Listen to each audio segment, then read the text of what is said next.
कल अमानतुल्लाह खान के यहाँ ईडी की रेड हुई। ये कोई पहला मौका नहीं है जब प्रधानमंत्री जी ने आम आदमी पार्टी के नेताओं पे रेड कराई है। जब से हमारी सरकार बनी है दिल्ली के अंदर, प्रधानमंत्री मोदी जी की पूरी कोशिश है कि किसी भी तरह से आम आदमी पार्टी को कुचल दिया जाए, ख़त्म कर दिया जाए। जैसे हमारी सरकार बनी 2015 में, 2016 में इन्होंने शुंगलू कमेटी बिठाई। शुंगलू कमेटी ने हमारी दिल्ली सरकार के तब तक जितने काम किए थे 400 फाइल मंगाई, 400 साढ़े 400 फाइलें मंगाई। सारी फाइलें बड़े बड़े अफसरों ने बैठ के जांच करी और एक पैसे का, नए पैसे का भी घोटाला नहीं निकला। उसके बाद मोदी जी ने हमारे एमएलएज के ऊपर झूठे झूठे केस करने चालू कर दिए। हमारे आम आदमी पार्टी के एमएलएज पे अभी तक 170 से ज़्यादा केस कर चुके हैं, 170 से ज़्यादा, और उनमें 140 से ज़्यादा केसेस में जजमेंट आ चुके हैं, जिसमें सारे जजमेंट मोदी जी के खिलाफ हैं। सारे जजमेंट हमारे पक्ष में आए हैं कि झूठा केस किया गया हमारे एमएलए के खिलाफ, झूठी एफआईआर की गई, झूठी गिरफ्तारी की गई, गलत गिरफ्तारी की गई। उसके बाद इन्होंने पिछले 2 साल से हमारे मंत्रियों को और सीनियर नेताओं को अब गिरफ्तार करना चालू किया। इन्होंने सत्येंद्र जैन को गिरफ्तार किया, इन्होंने मनीष सिसोदिया को गिरफ्तार किया, इन्होंने संजय सिंह को गिरफ्तार किया, इन्होंने कल अमानतुल्लाह खान के यहाँ ईडी की रेड की। मामला चूँकि कोर्ट में है, मैं सब जुडिस है, मैं ज़्यादा नहीं बोलूँगा, लेकिन अगर आपने मनीष सिसोदिया के केस में पिछले हफ्ते सुप्रीम कोर्ट में जो सुनवाई हुई, अगर आपने वो सुनवाई सुनी हो, तो जिस तरह से जज बार बार उनसे एक ही सवाल पूछ रहे थे कि कोई तो सबूत दो, कोई तो सबूत दो, इन लोगों के पास एक भी सबूत नहीं था मनीष सिसोदिया के खिलाफ। तो इसका मतलब सारे के सारे केसेस झूठे किए जा रहे हैं। कल जो अमानतुल्लाह खान के यहाँ रेड हुई, वो भी एक तरह से, जिस तरह से आम आदमी पार्टी को ख़त्म करने के लिए मोदी जी की पूरी मुहिम है, उसी का एक हिस्सा है। आज तक एक नए पैसे का कहीं कोई हेरा फेरी नहीं निकली।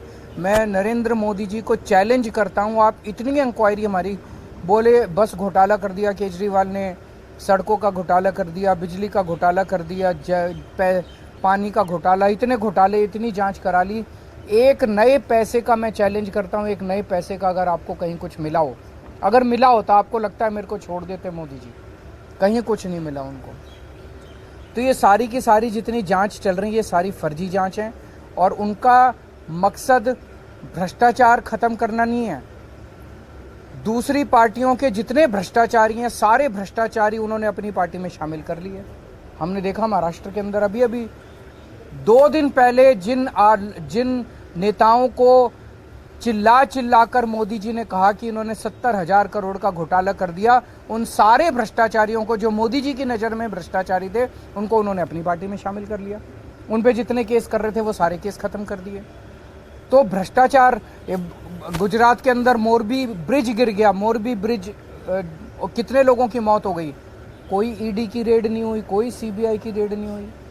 इनके अपने राज्यों के अंदर, कर्नाटक के अंदर बताते हैं 40% कमीशन वाली सरकार, इनकी सरकार को फेमस कहा जाता था, कोई ईडी की रेड नहीं हुई उनके यहाँ, कोई सीबीआई की।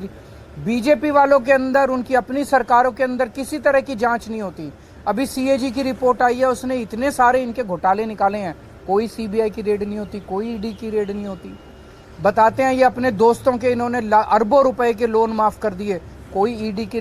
तो भ्रष्टाचार खत्म करना इनका मकसद नहीं है, इनका केवल और केवल मकसद है विपक्ष के लोगों को किसी भी तरह से तंग करना। बहुत ज्यादा अहंकार हो गया मोदी जी को। आप टीवी पे देखते हैं जिस तरह से वो चलते हैं, उनकी चाल में अहंकार नजर आता है, उनकी जुबान में अहंकार नजर आता है, उनकी बातचीत करने में अहंकार नजर आता है। जिस तरह से वो अब किसी इंसान को इंसान नहीं समझते। और अगर किसी देश के राजा को इतना ज़्यादा अहंकार हो जाए तो फिर उस देश की तरक्की कैसे हो सकती है।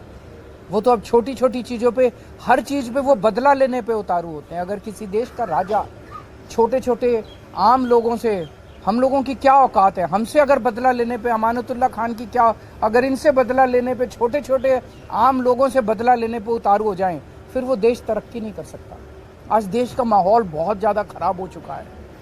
पहली बार ऐसा हो रहा है कि देश छोड़ छोड़ के लोग दूसरे देशों की, भारत छोड़ छोड़ के लोग दूसरे देशों की नागरिकता ले रहे हैं। ऐसा कभी नहीं हुआ। इतने बड़े स्केल के ऊपर लोग भारत की नागरिकता छोड़ के, भारत छोड़ छोड़ के जा रहे हैं।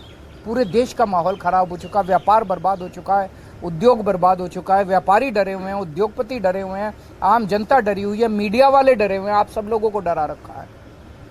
तो बहुत ज़्यादा ख़राब है माहौल, लेकिन आम आदमी पार्टी टिकी हुई है, आम आदमी पार्टी डटी हुई है। आम आदमी पार्टी देशभक्तों की पार्टी है, ईमानदार लोगों की पार्टी है। मोदी जी जो मर्जी कर ले, हम झुकने वाले नहीं हैं।